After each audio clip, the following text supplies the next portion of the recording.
कैसे हैं आप लोग? ठीक ही होंगे, आशा करते हैं हम।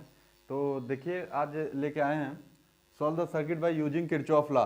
किरचॉफ लॉ का प्रयोग करके, इसमें केवीएल लगा के या केसीएल लगा करके हमको इस सर्किट को सॉल्व करना है। सर्किट सॉल्व करना है तो ऐसा क्वेश्चन एग्जाम में पूछा जाता है। ऐसा क्वेश्चन एग्जाम में, 12th के एग्जाम में भी पूछा जाता है। सब डिप्लोमा में है ही है, उसके बाद एसएससी जेई में, जेई के एग्जामिनेशन में भी आते हैं ऐसे क्वेश्चन। बहुत सारे एग्जाम में ऐसे क्वेश्चन आते हैं। तो आइए देखते हैं इसको हम कैसे सॉल्व करेंगे। कैसे सॉल्व करने का बात करें तो यहाँ पे देखिए एक सर्किट दे दिया है और इसी सर्किट को हमको सॉल्व करना है। सर्किट को सॉल्व करने के लिए इसका नियम है कुछ, उसको पहले पढ़ लेते हैं। फिर यहाँ जो R4, R3, R1, R2 resistance दिया हुआ है, इस रजिस्टेंस को हम एक वैल्यू दे देंगे और उस वैल्यू को दे करके उसके बाद हम फिर इसको सॉल्व करेंगे। तो सबसे पहले हम एक इक्वेशन देख लेते हैं कि इक्वेशन कैसे बनता है इसका। तो देखिए यहाँ पे क्या है, A B C D E F, एक सर्किट है, ये पूरा सर्किट है। इसमें दो मेश दिया हुआ है, मेश फर्स्ट, ये हो गया मेश फर्स्ट, और ये दिया हुआ है मेश सेकेंड। दो मेश दिया हुआ है। अब हम मान लेते हैं, इसमें एज्यूम किया जाता है कि धारा जो है, जो करंट है, वो क्लॉकवाइज डायरेक्शन में फ्लो कर रहा है। इसमें हम ये एज्यूम कर लेते हैं। तो यहाँ पे देखिए ऐसे हमने इसको एज्यूम कर लिया कि करंट क्लॉकवाइज डायरेक्शन में फ्लो कर रहा है। तो करंट जो हो गया, पहले वाले मेश में I1 और दूसरे वाले मेश में I2, ये हमने एज्यूम कर लिया कि I1 और I2 करंट है। अब देखिए ये जो जाएगा करंट ऐसे होते हुए यहाँ से जाएगा, ठीक है, ऐसे होते हुए जाएगा और यहाँ से एक करंट नीचे आएगा। ये हो गया I1 माइनस में I2 हो जाएगा पहले मेश के लिए। I1 माइनस में I2 हो जाएगा पहले मेश के लिए, क्योंकि एक करंट इधर से जा रहा है और एक करंट इधर से आ रहा है। तो होता क्या है, हम जिस मेश को सॉल्व करते हैं, जिस मेश को सॉल्व करते हैं उसमें जो करंट होता है उसको दूसरे मेश से बड़ा माना जाता है। हमेशा उसको दूसरे मेश से हम बड़ा लेते हैं। तो इसलिए पहले मेश को, अगर हम मेश फर्स्ट को सॉल्व करते हैं, और सबसे पहले मेश फर्स्ट को ही सॉल्व करेंगे, जाहिर सी बात है। तो मेश फर्स्ट को हम जब सॉल्व करेंगे तो इसमें हम करंट को बड़ा रखेंगे, यानी मेश फर्स्ट। तो यहां लिख लेते हैं solve mesh first. Mesh first को सॉल्व करते हैं। मेश फर्स्ट में कौन सा है, तो A B E F A, इसको लिख लेते हैं ए बी ई एफ और फिर से ए, ये हो गया। इसको सॉल्व करने में मेश फर्स्ट को हम क्या करते हैं, देखिए यहाँ पे दिया हुआ है I1 जा रहा है इसमें, R1, I1 इंटू R1, ये वोल्टेज ड्रॉप हो गया I1 इंटू R1। तो इसको जो यहाँ से जा रहा है I1 इंटू R1, इस ब्रांच में जो जा रहा है, इस नोड से लेकर के यहाँ तक जो ये ब्रांच है, ये ब्रांच जो जा रहा है, इस ब्रांच में जो जा रहा है, तो इस ब्रांच में देखिए I1 इंटू R1, इसको हम पहले लिख लेते हैं I1 into R1, plus positive sign के साथ ये रहता है I1 इंटू R1, जो वोल्टेज ड्रॉप होता है वो पॉजिटिव साइन के साथ। तो यहाँ पे हो गया। फिर आया, देखिए यहाँ पर, यहाँ से आने लगा। तो यहाँ पे क्या है, हम पहले बताए थे कि मेश फर्स्ट में अगर हम जिस मेश को सॉल्व कर रहे हैं उस मेश की जो करंट है, उस करंट को हम बड़ा मानते हैं। तो जब हम उस करंट को बड़ा मानेंगे तो यहाँ पे I1 जो है, जो फर्स्ट मेश में I1 है, ये बड़ा हो जाएगा इससे। तो ये हो जाएगा I1 माइनस I2। तो यहाँ पे हम लिख लेते हैं प्लस I1 माइनस में I2, I1 माइनस में I2, ये हो गया I1 माइनस में I2 इंटू, और यहाँ पे क्या है, तो R5, ये जो वोल्टेज ड्रॉप होगा इसके साथ R5, तो ये हो गया I1 minus I2 into R5। उसके बाद देखिए फिर कह रहा है कि आ रहा है करंट इधर से, देखिए इधर, इस मेश फर्स्ट को ही लेके हम अभी चल रहे हैं, इधर से हमको मतलब अभी नहीं है। तो यहाँ पे देखिए I1 माइनस I2 तक हो गया, R5 तक, R4 में फिर कौन सा आ गया, तो ये वाला करंट I1। तो यहाँ पे हम लिख लेंगे प्लस में I1 इंटू R4, ये हो गया आपका R4, ठीक है। उसके बाद फिर देखिए यहाँ पे जा रहा है V1 में। V1 में करंट क्या है, इधर माइनस टर्मिनल से निकल रहा है, माइनस टर्मिनल। तो यहाँ पे हम ले लेंगे माइनस, तो हो जाएगा माइनस V1 इक्वल टू में 0। अब कुछ करना नहीं है, बस इसको सॉल्व कर देना। तो इसको सॉल्व करिएगा तो देखिए डायरेक्ट कर देते हैं, I1 कॉमन, उसके बाद R1 प्लस में R5 प्लस में R4 और माइनस I2 इंटू R5, ये हो गया। और ये है, तो इसको आप लिख सकते हैं इक्वल टू V1, ये माइनस था उधर चला गया, V1 हो गया। तो इसको हम ऐसे लिख सकते हैं। अब इसको हम मान लिए कि ये क्या है, इक्वेशन फर्स्ट, इसको हम दे दें इक्वेशन फर्स्ट, ये बन गया इक्वेशन फर्स्ट। अब देखिए मेश सेकंड को कैसे सोल्व करेंगे, तो मेश सेकंड को सोल्व करने हैं।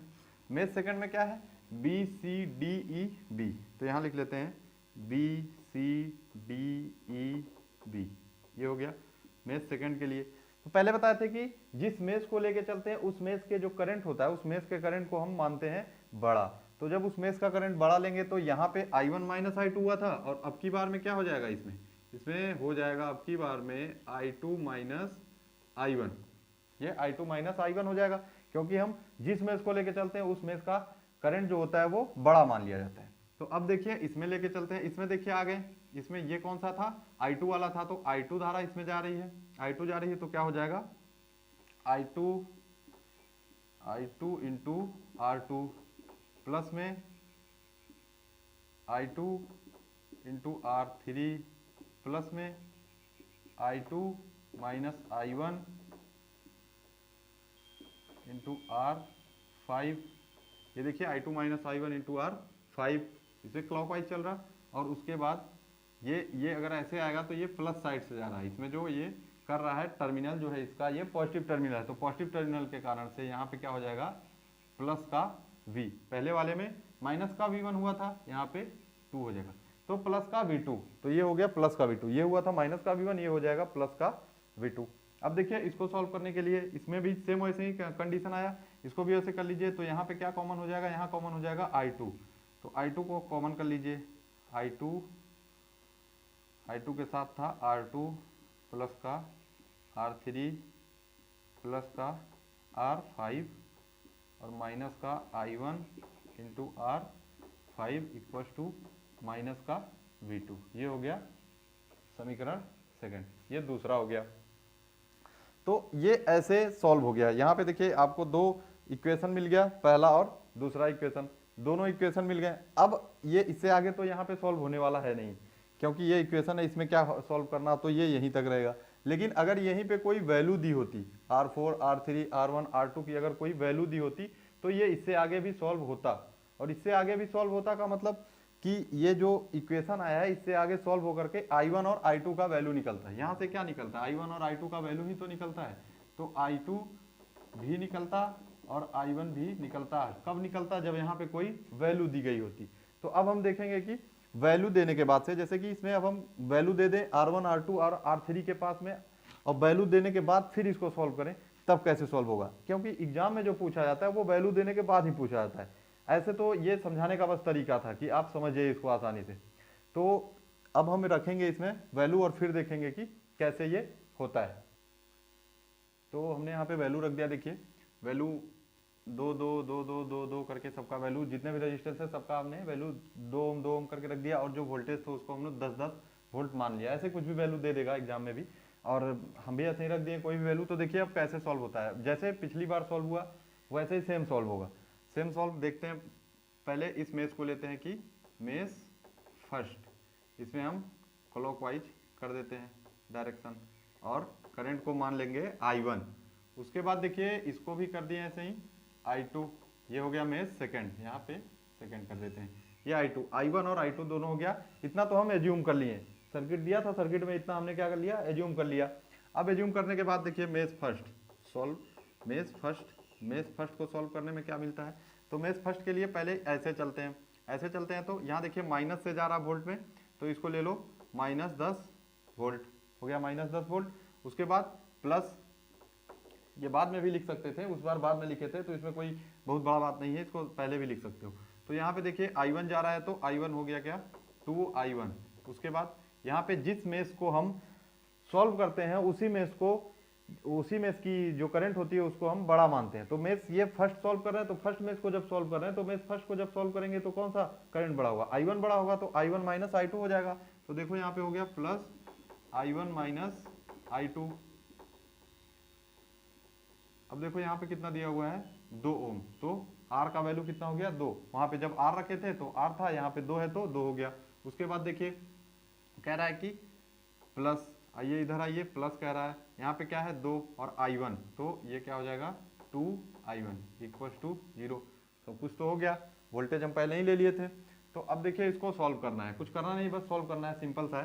सॉल्व करने में क्या हो जाएगा, तो ये कर लो -10 वोल्ट या 10, और प्लस में 2I1 है तो इसको कर लो 2I1 प्लस, ये देखो 2I1 माइनस I2 2 I2 और प्लस में 2I1 इक्वल टू क्या 0, 2I2 इक्वल टू 0। अब देखिए 2I1 है, यहाँ पे भी ये भी 2I1 है और ये भी 2I1, तो कितना हो जाएगा 6I1 माइनस 2I2। तो इसको हम टोटल लिख देते हैं कि 6I1 minus 2I2 equal to, इसको ले जाओ उधर और कर दो 10 वोल्ट, ये हो गया प्लस के साथ 10 वोल्ट या 10। ठीक है, ये हो गया इक्वेशन फर्स्ट। उसके बाद मेष सेकंड को सॉल्व करते हैं। मेष सेकंड सॉल्व करिए।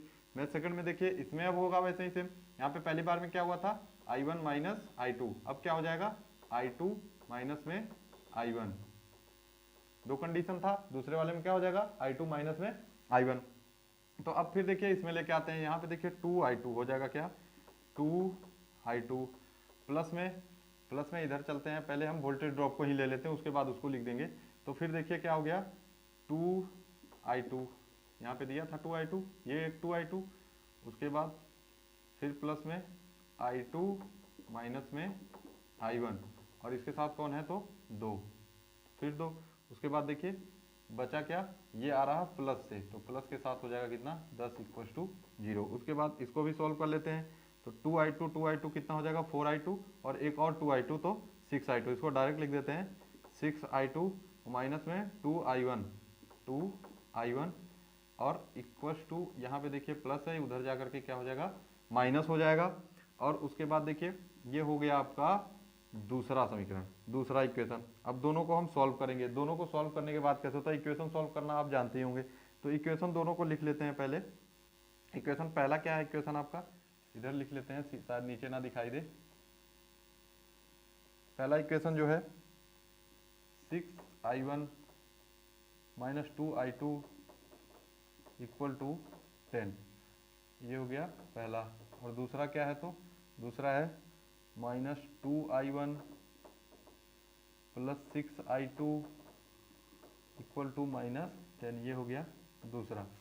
तो अब करना कुछ नहीं है, अब इस इक्वेशन को सॉल्व करना है। इस इक्वेशन को सॉल्व करने के लिए कैसे क्या किया जाएगा, इसको इक्वेशन सॉल्व करने के लिए, तो इक्वेशन सॉल्व करने आपको आता होगा, छोटी क्लासेस में सिखाया जाता है इक्वेशन सॉल्व करना।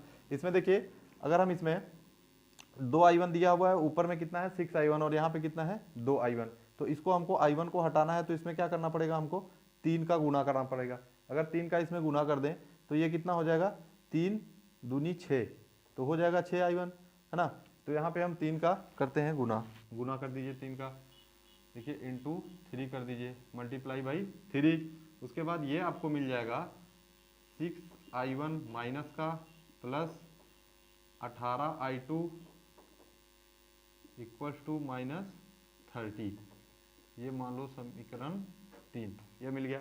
अब देखो इसको इससे घटा दो, ये घट गया, 6I1 माइनस 6I1 था, यहाँ पे क्या है प्लस है 18I2 है और 2, तो ये कितना हो जाएगा 16I2 और ये कितना है माइनस 30 और 10, तो इक्वल टू माइनस 20। ठीक है, अब I2 इक्वल टू निकालिए, तो I2 इक्वल टू हो गया 20 बाई में 16, ये हो गया माइनस में।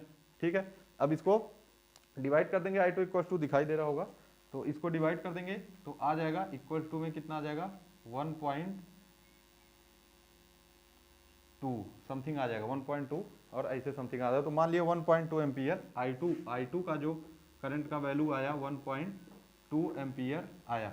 ठीक है, और ये जो था माइनस में आया था, इसको माइनस में नहीं लेते हैं करंट को, तो यहाँ पे माइनस में नहीं लिया जाएगा, माइनस को नेग्लेक्ट कर दिए, हटा दिए, तो I2 इक्वल टू कितना आ गया 1.2 एम्पियर।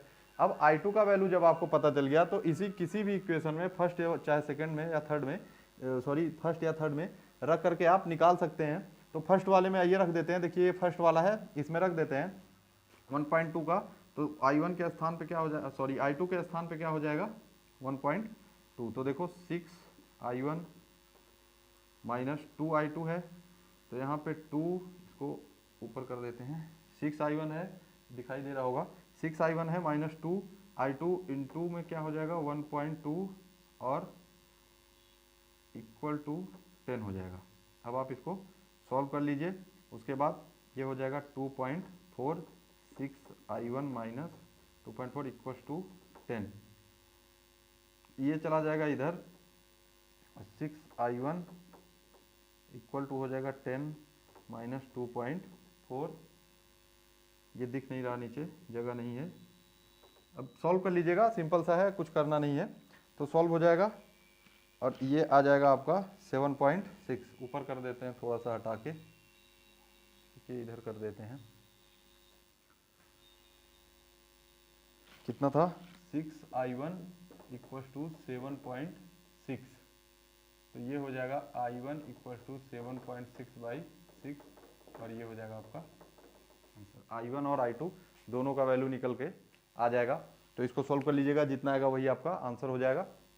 तो सेम ऐसे ही प्रोसीजर था इसका, सेम ऐसे ही लगता है। अब ऐसा दिया हुआ कोई भी किरचॉफ लॉ के द्वारा जो वोल्टेज रूल से निकालना है, सेम ऐसे ही लगेगा। उसमें आप एज्यूम कर लीजिए कि ये क्लॉकवाइज डायरेक्शन में चल रहा है। उसके बाद एज्यूम करने के बाद जो भी आपका वहाँ पे दिया हुआ है करंट i1 हो i2 हो, जिसको भी आप सॉल्व करिए उसको बड़ा मान लीजिए। बड़ा मानने के बाद i1 में से अगर i1 वाले को लेके चल रहे हैं तो i1 माइनस i2 कर दीजिए, अगर i2 वाले को लेके चल रहे हैं तो i2 माइनस i1 कर दीजिए। उसके बाद आप सर्किट को आराम से सॉल्व कर सकते हैं। अब ये जरूरी नहीं कि आपको ऐसा ही दे, यहाँ पर ही करके दे, हो सकता है इसको यहाँ पे लगा दे और इस वाले को यहाँ पे लगा दे, तो सर्किट चेंज भी कर सकता है, लेकिन रूल चेंज नहीं होगा। रूल वैसे ही रहेगा, क्लॉकवाइज डायरेक्शन में ही रहेगा, रूल वैसे ही रहेगा।